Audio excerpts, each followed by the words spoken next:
My name is Samuel Lang, and I did my research on police department hiring standards. And to do this, I analyzed the best practice at the local, state, and federal levels. And at the local and state levels, the area of interest was here in Idaho. I began by comparing and contrasting the different physical fitness requirements that were needed at local, state, and federal levels. For the state of Idaho, the physical requirements are put forward by POST, the Peace Officer Standard and Training place in Meridian, Idaho. And the physical fitness requirements are the same across the board. They include a push-up test, a sit-up test, a vertical jump, a sprint, as well as a 1.5-mile run. Whenever the candidates do these tests, they are ranked and they can score anywhere from 10 to 20 points depending on how they do in the different evolutions of the physical test. After the 5 evolutions, there's a total possible of 100 points. So you can fall anywhere between 50 and 100 points for completing these 5 evolutions. And most of the time, they are then rank ordered in this way. At a federal level, they have a very similar set of tests. However, there are some differences. They have the regular push-ups and the sit-ups, but in lieu of the vertical jump and the sprint, they have a sit and reach, measuring flexibility, as well as a body fat percentage counter, and candidates have to fall within a certain range. Written testing varied between the departments, but included things such as general knowledge, similar to college aptitude tests, as well as report writing. Both the psychological evaluation as well as the polygraph examination are needed at the time of hire with any of these departments. There weren't too many differences between the requirements in these from what I had gathered in my research. There are some interesting points made later in this PowerPoint that I will make about the psychological and polygraph examinations. The required education varied greatly between the departments. At a federal level, education was always required for the agencies that I had researched. They included a bachelor's degree in a related field, as well as, in most cases, 1 year of extra education into graduate school.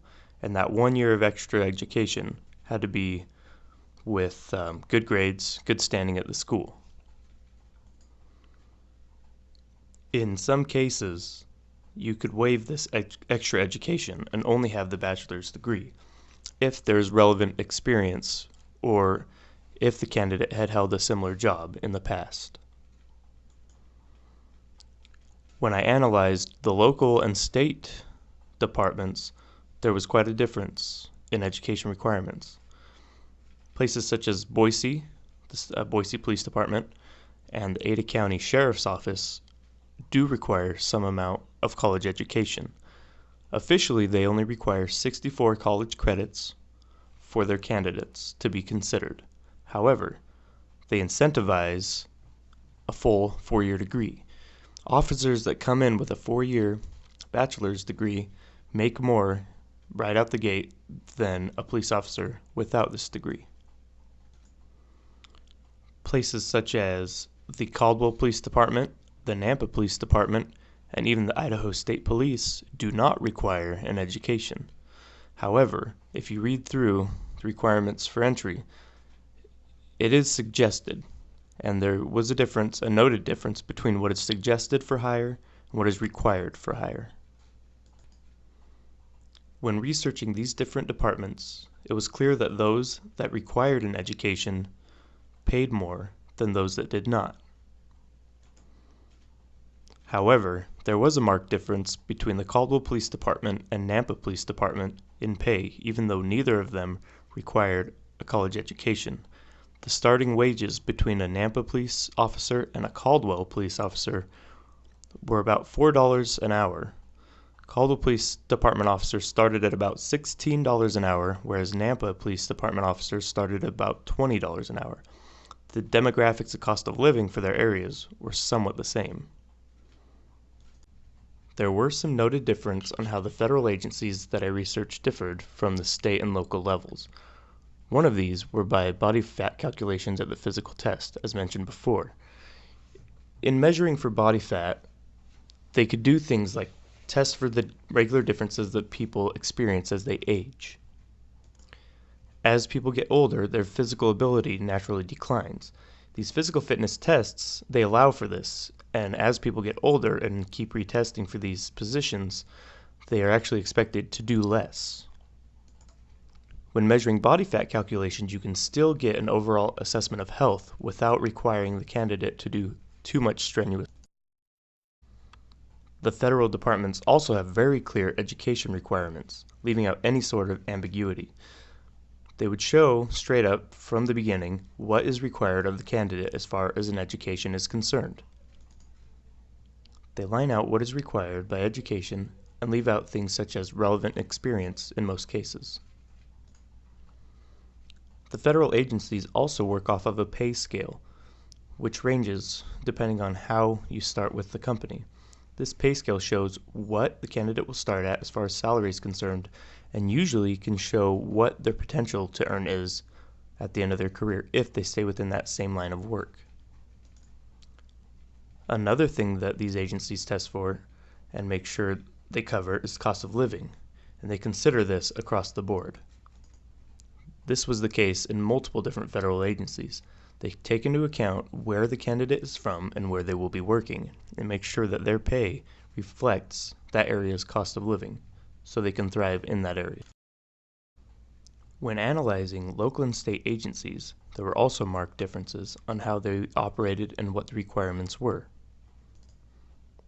The Caldwell Police Department did not require any sort of education, but still suggested that candidates have some. They also pay the very least out of any of the departments in Idaho. Excuse me, not in Idaho, but in the Canyon County and Ada County areas. The Nampa Police Department, like Caldwell, also do not formally require an education. However, they recommend it. They pay significantly more than Caldwell, Idaho, at $20 an hour.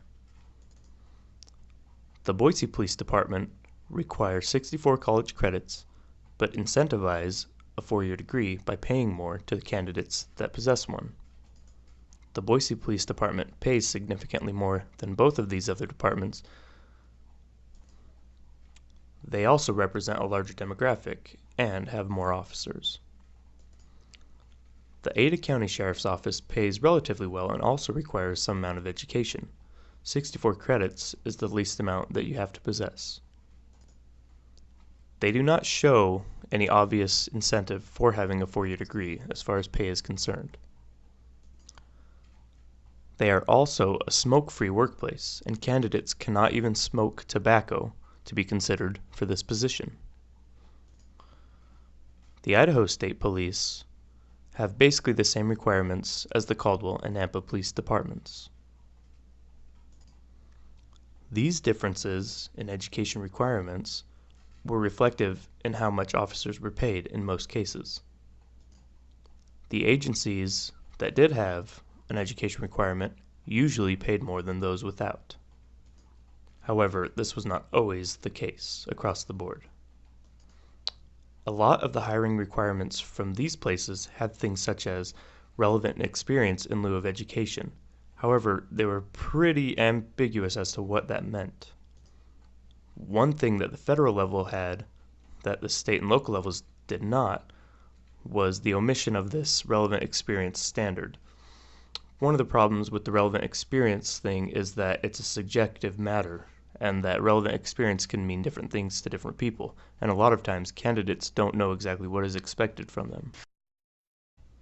Throughout my research, it was widely accepted that education should trump experience when considering candidacy for an agency. The research had shown that experience was too ambiguous of a term, and you could not really quantify it in policy. However, education, it had a very firm number with it, and people could be understood what amount of education they possessed and what amount of education they required. In doing this, it not only helped companies hire people and show who is most desirable, it also showed candidates what they needed to do to be considered completely for a position.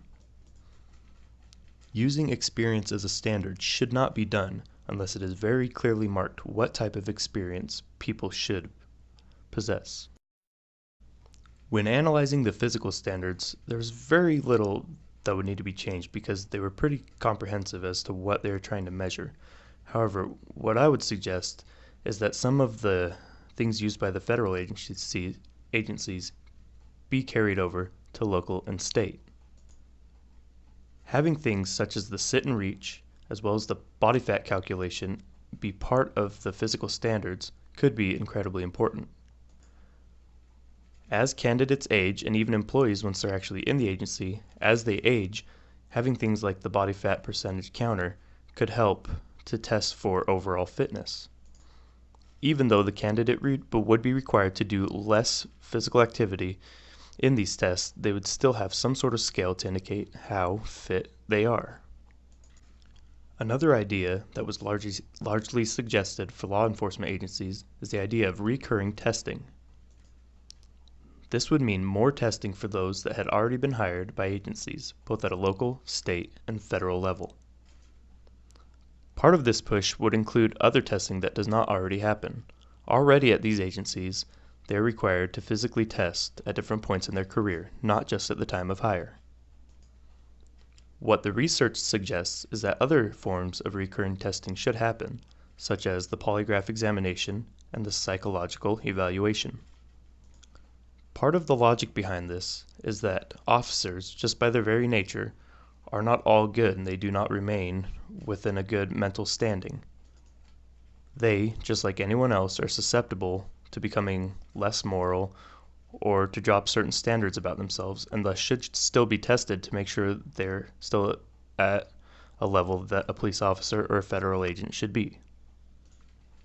Testing in this way could ensure that the workforce is as fit physically and mentally as it was when they had first started with the department, and that there has not been any rate of decline that hasn't been obviously seen. Another idea that could carry on from the federal level to a state and local level is the idea of a pay scale that are based on cost of living. This would ensure that departments like the Caldwell Police Departments and the Nampa Police Departments do not differ as much when they actually fall in an area that have similar costs of living. The difficulty in this would be budgeting for such a change. What would also be difficult is figuring out a way to do this on an hourly rate rather than by salary, because salary is what makes cost of living arrangements the most obvious and the most efficient for figuring. The idea that there should be some sort of standard across the board was found in this research by the likeness of jobs standard. This basically expresses that when people are doing the same types of job with the same amount of workload in similar demographics, they should be compensated basically the same.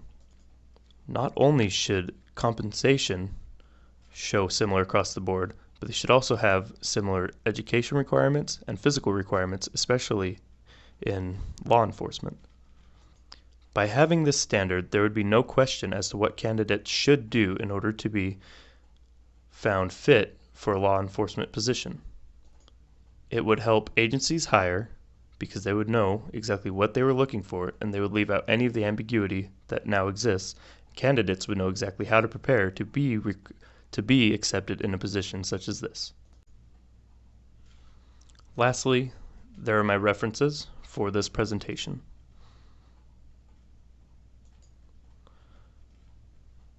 Thank you for your time.